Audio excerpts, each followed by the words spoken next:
Alright, so we're going to continue where we left off. I'm not sure what all my technical problems are, but hopefully soon I will get them all worked out. Okay, so we were talking about mycobacteria that have a waxy outer layer, which helps it resist drying out.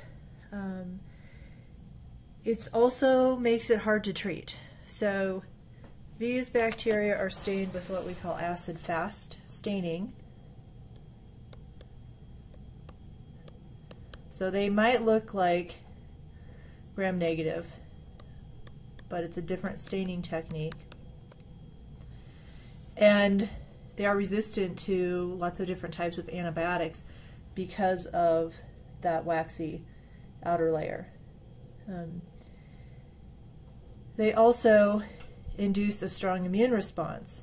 And as we talk about immunology in a little bit, a couple weeks, you'll find that a lot of pathology is due actually to our overactive immune response.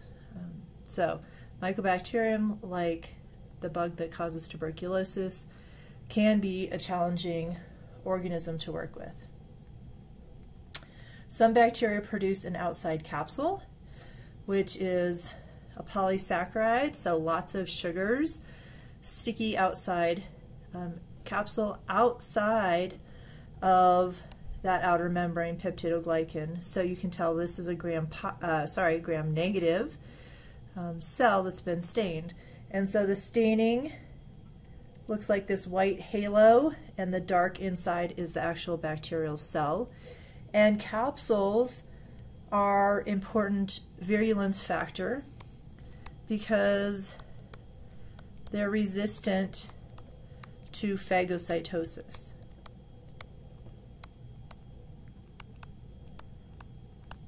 And phagocytosis is a means of our immune system, in particular macrophages, engulfing or eating foreign objects. And so the macrophages have a hard time recognizing and consuming bacteria that express capsules. Some bacteria have flagella. Flagella are important for movement.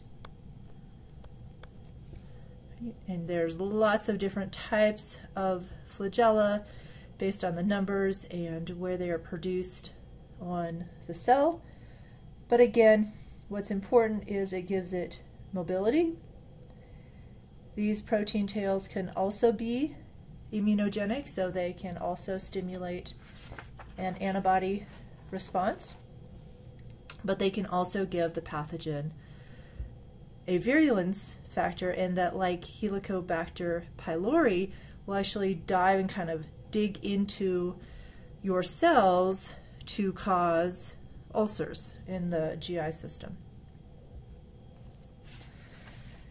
Another characteristic some bacteria express are pili or fimbria, and these are really short little protein structures, so much shorter than flagella, and these are important for attachment. These can also prevent phagocytosis. They are also immunogenic, but some bacteria can change these, and that's called antigenic variation,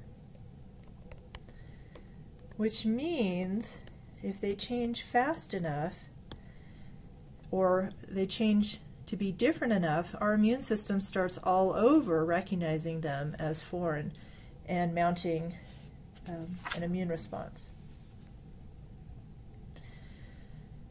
Biofilms is a description of a community of microbes.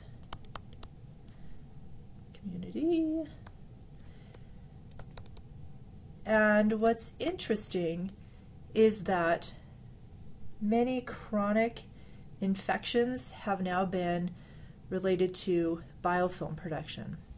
So what's happening is the bacteria are sticking, colonizing on a surface, producing something that helps them stick and be a little resistant to drugs, to even mechanical stress, like brushing your teeth. So every morning when you wake up with that nice bad breath and your mouth feels kind of gross, that's nice biofilms coating your teeth.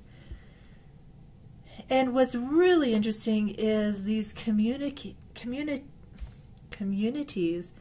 can start to communicate.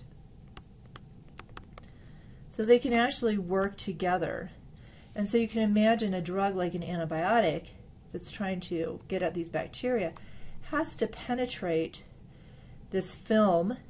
It has to surpass some of these other organisms to get to that target organism. So biofilms are a huge issue. They're also a huge issue in hospital settings where we are putting things into the bodies like a catheter. So there's a lot of work on developing medical device products that are resistant to biofilm formation.